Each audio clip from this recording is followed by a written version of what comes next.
Welcome back. Talabat listed here on the Dubai financial market in December of last year and was the biggest tech IPO of 2024 globally, raising over $2 billion.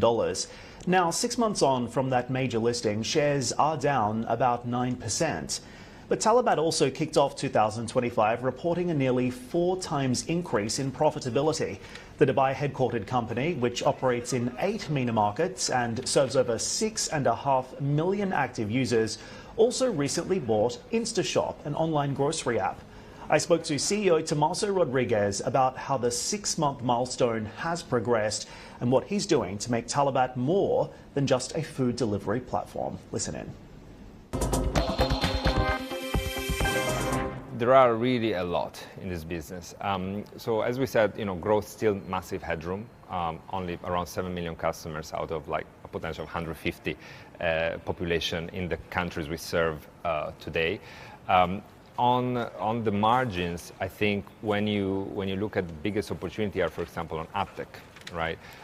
So today we're slightly above 3% when it comes to AdTech revenues, and that goes straight into the bottom line. But we're building better and better AdTech products every single day that create better and better return for our restaurant partners and grocery partners, right? And when you get great marketing returns, you will invest more. And we believe when we look at, the best in class that generates today around 7% in terms of AdTech revenue, that's what we aspire to, right? When we look at the groceries, we're just about 1% of the offline grocery business today. And our grocery business is growing more than 50% year over year, right? So there's clearly a switch of consumers that are moving from the offline to the online world when it comes to groceries. So we see a massive opportunity there. And also there are new initiatives, like for example, Postpaid, which is a fintech product that we launched a couple of years ago and is doing amazingly well, and subscriptions and loyalty products. So you've built more than a food app now, I think it's fair to say, Yeah. because the business is much more diversified than what it was. So how would you actually define what Talabat actually is? Well, I would say Talabat is a one-stop shop for convenience, right? So we want to make sure we bring convenience to our customers, right? And whether it's food or it's groceries, I think we live in a world where, we can provide a lot of value through technology at a very affordable price. Is the term super app still applicable here? Super app is a term I don't particularly like, and for a specific reason. I believe sometimes companies think, okay, I have millions of customers using my app, so I will just start selling them anything, right?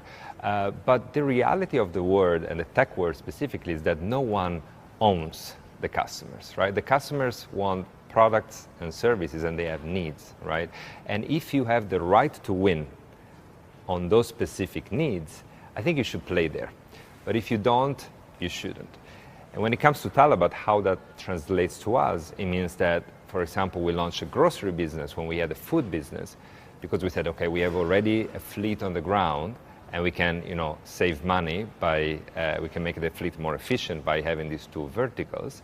And at the same time, the customers who seek convenience for food will also do it for groceries, right? But if today we were to sell, on the contrary, rooms for hotels, right?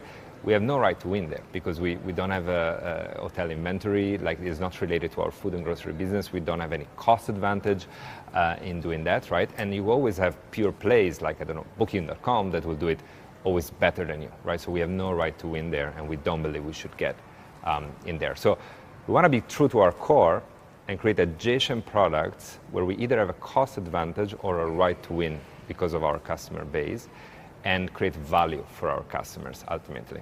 It's been described to me as if you are attempting to become the regional infrastructure for small business. Is that a fair assumption? I would say yes. Talabat is a very democratic platform, if you think about it, because you could have every single small business on the platform playing side by side with the big ones, playing at the same time together with the smaller ones, right?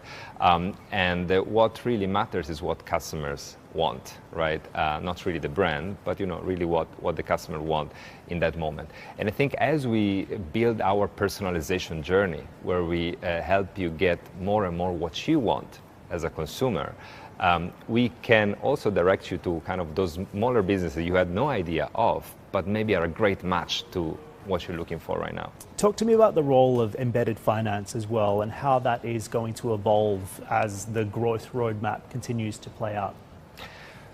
We believe there are a lot of opportunities there, both on the consumer side and on the partner side, or partner vendors on the app.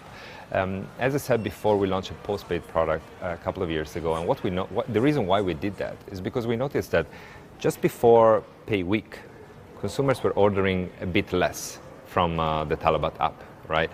Because maybe they're waiting for their salary and whatever, they're trying to meet ends, etc. So we launched a product that would extend, the payment terms on, the next month, right? So you could order your food and your groceries and pay 1 month later. The results were incredible because we saw that the uptake on frequency on the platform for those customers using this product is around 14%, right? So they use the platform more. And I got so many emails from customers when we launched the product to say, thank you very much for having this. Now I can finally buy my groceries, even if I didn't get my salary yet, and get my essentials and whatever, right? So I think it really solves a consumer problem, right? At the same time, I also think, on the partner side, there are similar problems. So like a lot of SMEs, have working capital problems, and there are plenty of opportunities there to solve their to fulfill these needs. And we spoke a little bit about the product and innovation roadmap, the areas where you see opportunity. What about the markets specifically? Here in the UAE, significant opportunity for growth, but also significant market share here. Across the region, where do you see the best opportunities right now? There are really opportunities everywhere in the region. Talabat is the #1 player in every single country we operate in, and we have usually a big gap versus player #2. We are between 3 to 10 times the size of the second player in every single market we operate in. And I think that's important to have that scale, because that scale also pushes your growth and network effects, etc. When we look at the penetration of the food delivery business on the population, yes, it's a bit higher in the GCC region, but not as high as one may think, right? So when we look at the GCC region, I think we do something around 1.2, 1.3 orders per capita per month, while people eat 90 times a month, right? So there's still a headroom of like 50, 60x from where we are today, right? And I know it is a bit counterintuitive because you see, bikes on the road, etc. But we're very, very far from what could be the potential of just the food delivery business, right? And this for GCC. For non-GCC, when we look at Egypt and Iraq, this penetration is even lower. Food only. When you look at groceries, as I said before, we're just 1% of the grocery business, of the total grocery business, and growing at a 50% rate year over year. So there's a consumer shift from offline to online, and a massive potential in groceries as well.